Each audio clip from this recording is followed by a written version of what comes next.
कर आज हम बात करेंगे महात्मा गांधी जी एसोसिएशन डे की। तो नाथूराम गोडसे जी ने इनको गोली मारी और गोली मार के इनकी हत्या कर दी और ये वहां से भागे नहीं, वहीं पे खड़े रहे और इन्होंने वहीं पे आत्मसमर्पण किया। महात्मा गांधी जी को गोली मारने के बाद नाथूराम गोडसे जी वहां से भागे नहीं, वहीं पे खड़े रहे और लगभग एक साल मुकदमा चलने के बाद 8 नवंबर 1949 को इन्हें मौत की सजा सुनाई गई। महात्मा गांधी की नीतियों से नाथूराम गोडसे जी नाराज थे, इसलिए उन्होंने महात्मा गांधी जी को मारने का मन बनाया। इससे पहले वो कई बार योजना बना चुके थे लेकिन उन्हें मौका नहीं मिला।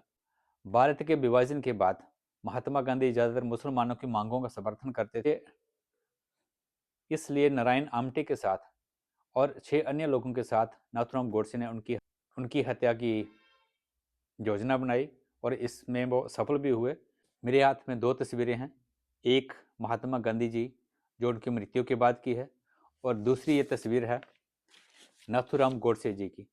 नाथूराम गोडसे ने एक प्रश्न तो हमारे लिए छोड़ दिया कि मैं कैसा हूँ, मैं देशद्रोही हूँ या देश प्रेमी हूँ। तो आप लोग ये बताएं कि वो आप नाथूराम गोडसे देश प्रेमी है या देशद्रोही है। लेकिन उन्होंने एक बात कही थी कि जो जैसा होगा वो मुझे वैसा समझेगा। तो तो दोस्तों आप इनको क्या समझते हैं, कैसा समझते हैं, देशद्रोही या देश प्रेमी? आप कमेंट करके जरूर बताएं। तो इसके साथ एक ये जो महात्मा गांधी जी हैं, महात्मा गांधी जी कुष्ठ रोगियों से बहुत प्रेम करते थे। उस समय इनके पास जाना भी लोग परहेज करते थे, लेकिन उनके पास बैठकर उन्हें मरम पट्टी किया करते थे। तो मरम पट्टी कर के और उनको मरम पट्टी करने में कोई परहेज नहीं करते थे। तो इसलिए उनकी मौत के बाद 30 जनवरी से लेकर 13 फरवरी तक महात्मा गांधी जी के नाम के ऊपर कुछ कुष्ठ रोग पखवाड़ा मनाया जाता है। तो कुष्ठ रोग पखवाड़े में स्वास्थ्य कर्मी घर घर जाके सर्वे करते हैं, किसी को कोई स्किन पर कोई पैच तो नहीं है, कोई ऐसा जख्म जिसकी कोई दर्द नहीं है, तकलीफ नहीं है, कोई ऐसी कोई चर्म रोग जो आपको जो जिससे कोई भी बेवाकिफ हो, उसे पता नहीं है लेकिन उसकी तकलीफ कोई नहीं है। और कुष्ठ रोग की एक ही पहचान है कि जहाँ भी कोई बड़े से बड़ा जख्म होगा, जख्म से चाहे कुछ पस क्यों न बहती हो, लेकिन इसकी तकलीफ कोई नहीं है। पाँव गलते गलते गल जाएगा, गिर जाएगा। आग में भी अगर यदि हम अपने हाथों को आग में भी रख दें तो भी अगर कुष्ठ रोग हाथ में है तो अगर आग के ऊपर भी हम हाथ रख दें तो हमें कोई तकलीफ नहीं होती है। तो इसलिए घर घर जाके स्वास्थ्य कर्मी क्या करता है इन दिनों में, 30 जनवरी से लेकर 13 फरवरी तक घर घर जाके सर्वे करता है और कुष्ठ रोग की जानकारी देता है। अगर किसी भी मरीज को कुष्ठ रोग निकल आए और उसे कुष्ठ रोग की मुफ्त दवाइयाँ दी जाती हैं और 3 महीने से लेकर 6 महीने तक उसकी दवाई खाए और इससे अधिक भी दवाई खाना पड़ती है। तो कुष्ठ रोग कितना गहरा हो चुका है, तो कितना ज़्यादा फैल चुका है, तो उससे ज़्यादा देर दवाई भी खाना पड़ती है। तो कुष्ठ रोग जो भी होगा यदि हम उसका उपचार नहीं करेंगे, पाँव में होगा तो पाँव गलता गलता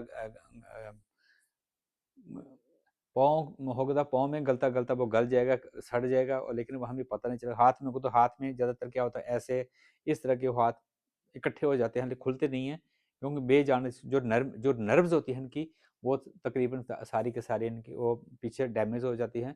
तो किसी को भी स्किन पैच है कहीं भी है तो कुष्ठ रोग जानकारी जरूर करें और कुष्ठ रोग मुक्त अपने आप को और पूरे देश को कुष्ठ रोग मुक्त बनाएं। तो कुष्ठ रोग एकदम जानलेवा तो नहीं है, लेकिन लोग जानलेवा से कम भी नहीं है। इसे घुट घुट कर मरने से मरता है इस मरीज से। तकलीफ तो कोई नहीं होती लेकिन पूरे समाज से वो कट हो जाता है। और यदि वो सही सही समय पर दवाई खाए, दवाई उपचार करवाए और कुष्ठ रोग बिल्कुल तरह से ठीक हो सकता है। जो हाथ पाँव जहाँ से गले सड़े टेढ़े मेढ़े जो गिर जाएंगे वो वापस नहीं आएंगे, लेकिन आगे वो नहीं फैलेगा। तो आप सबसे निवेदन है कि यदि आपके दाएं बाएं कहीं भी कोई ऐसा पैच है, स्किन पे है और जो जो बेजान है, तो इसकी यही पहचान है कि जो बेजान है उसकी जांच करवाएं और समय पर उसका उपचार कराएं, कुष्ठ रोग भगाएं।